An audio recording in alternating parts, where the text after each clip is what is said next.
All right, guys, we're just in time for another one of Justin's week in review. So let's get to it. Stamkos and Kucherov streak sadly has come to an end at the hands of Anaheim. They were each 11 straight games with a point. Stamkos and Kucherov, to me, are they're the top line in hockey, in my opinion, right now, with the way they're playing and able to put the puck in the net basically at free will. It's almost as if, Stamkos has kind of changed up his role and he's become more the setup guy opposed to the goal scorer, whereas we all know him to be a very lethal goal scoring machine. But it just shows his depth as a player and how he's able to not only score goals, but he can make plays as well. Now, Ovechkin made headlines when the story surfaced about him buying a homeless man a sweater, a coat, and a hat while in Edmonton. Kudos to Ovi for that amazing gesture. I've always said that hockey players are hands down the most giving and the most kind-hearted of all professional athletes. And Ovechkin just proved it again with that amazing good deed. Love reading about stuff like that in the media.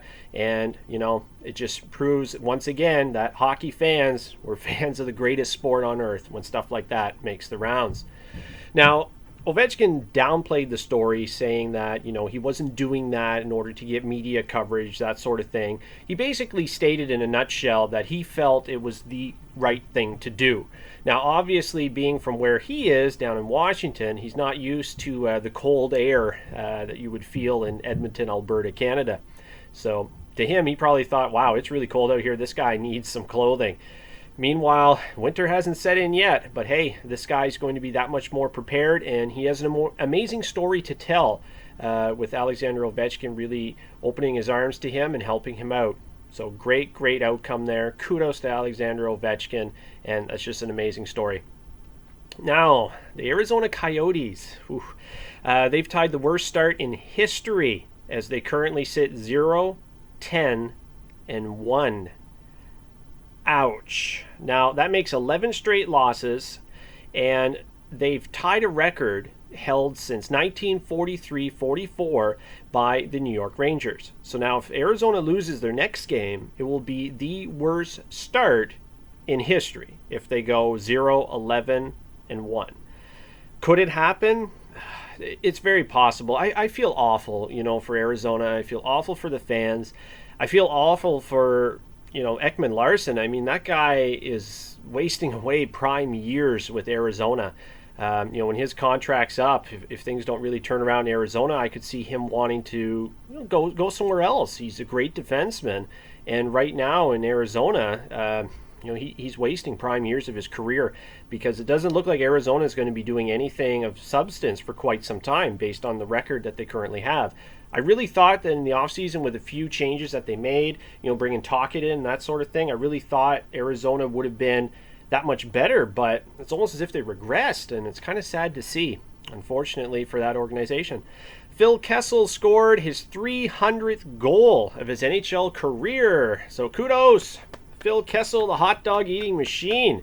He did it in dramatic fashion. He scored number 299 to win in overtime against the Oilers. And then the following game, he scored in overtime again, his 300th of his career against the Winnipeg Jets.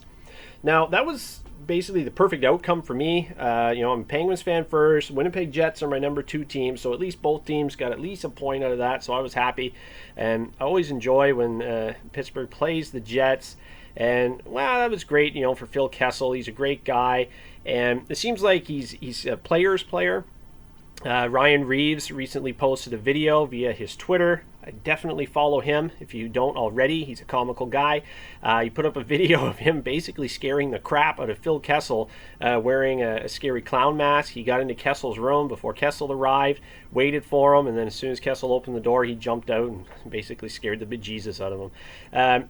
It's nice to see stuff like that, guys bonding on the road. It shows a great team atmosphere, and it shows the guys are, really tight. And I always say that if your team is like that, it portrays on the ice with your ability to play with each other.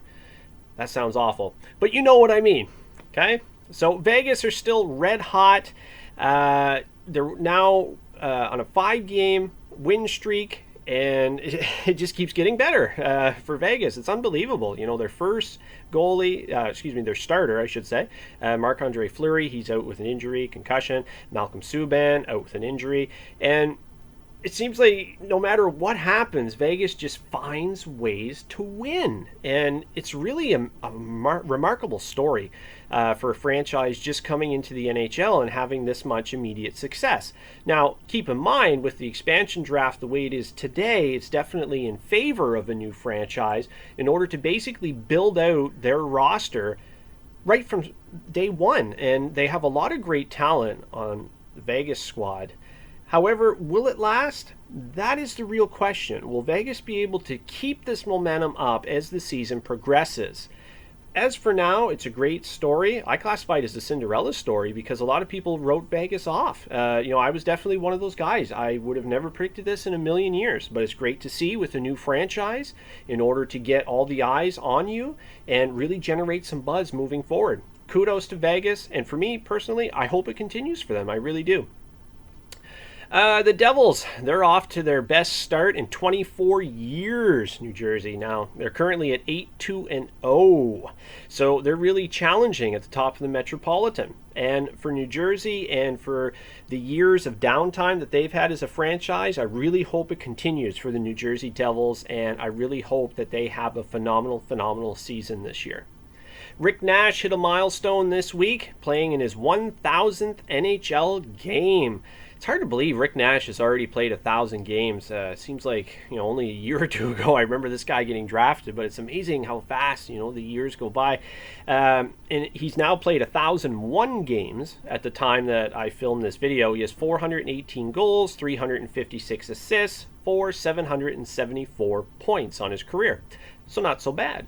Given that the guy's 34 years old, I think it's very safe to say that he will be a part of the 1,000 point club. Or, in other words now, the 1,000 games played and the 1,000 points for his career. So kudos to Rick Nash. That's a great milestone.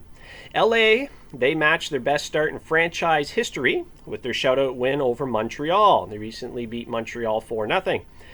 Then they solidified more history, I guess you could say, with their win and buzzer beater goal against the Boston Bruins. Oh my goodness, it was an overtime. There was 0.9 seconds left on the clock, and it was the scenario where they needed the perfect face-off win in order to get the shot off, and they had to do it all within 0.9 of a second. They did it, and it was quite the spectacle to see. I didn't watch that game, but I did watch the highlights the following morning. I almost couldn't believe what I saw. And, it's a guy who is a fan of hockey in general. It was a great thing to see. I wasn't really cheering for one team either way, but to be able to pull something like that off, that was something. That really was. Now, Kevin Bieksa was in a fight that dubbed the use of the term Superman punch. If you're a fan of Roman Reigns in the WWE, you'll know what I mean when I say Superman punch. When he knocked down Gudas. Or is it Gouda? Gouda. Now, unfortunately for him, he broke his hand while doing that. So Kevin Bieksa is going to be out for the next while. However, it was quite the Hail Mary punch that took him off of his skates. And you can kind of see how easily it would be for him to break his hand throwing a Hail Mary punch like that.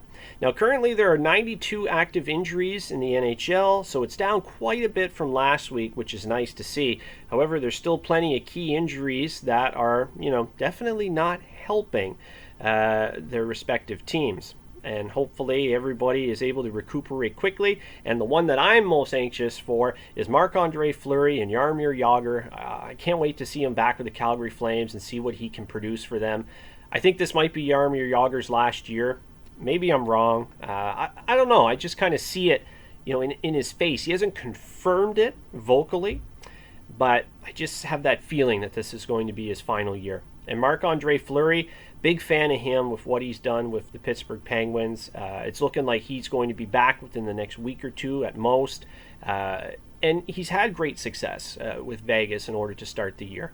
He's a great goalie. He's a great guy. He does a lot off the ice as well to help the game and the community that he plays in and around. So, speedy recovery to all. Now, certified NHLPA hockey agent Dan Milstein, or is it Milstein? Let's go with Milstein. Now, he had tweets that alleged the Montreal Canadiens coach, Claude Julien, has a problem with Russian-born hockey players. Whew. Wow, you're opening up a can of worms with tweets like that and accusations like that. Now, this all stems with the current treatment of Galchenyuk and basically how he was demoted from the top tier lines of the Montreal Canadiens down to the fourth line.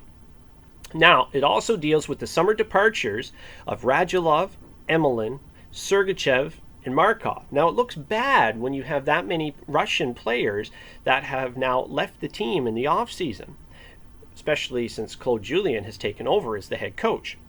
Now, all tweets have since been deleted, and the NHLPA have stated they may investigate the matter. So even though Montreal won their last game against the New York Rangers, things are still sticky to say the least. They may be able to dig out of the hole that they've gotten themselves into with their horrible, horrible start to the regular season. However, having something like this hang over what's already a downer of a season, man, that's just awful. And this guy, he isn't even the agent for Galchenyuk. So why is he so concerned with how Galchenyuk is being treated, or the Montreal organization in general? I find that very, very odd, and it's kind of one of those situations where if you open your mouth and say things of this magnitude, it could really, really come back to bite you. And the fact that he is an NHLPA certified agent, this could really hurt the NHLPA. So over the next few days, it's going to be very interesting to see how this all unfolds.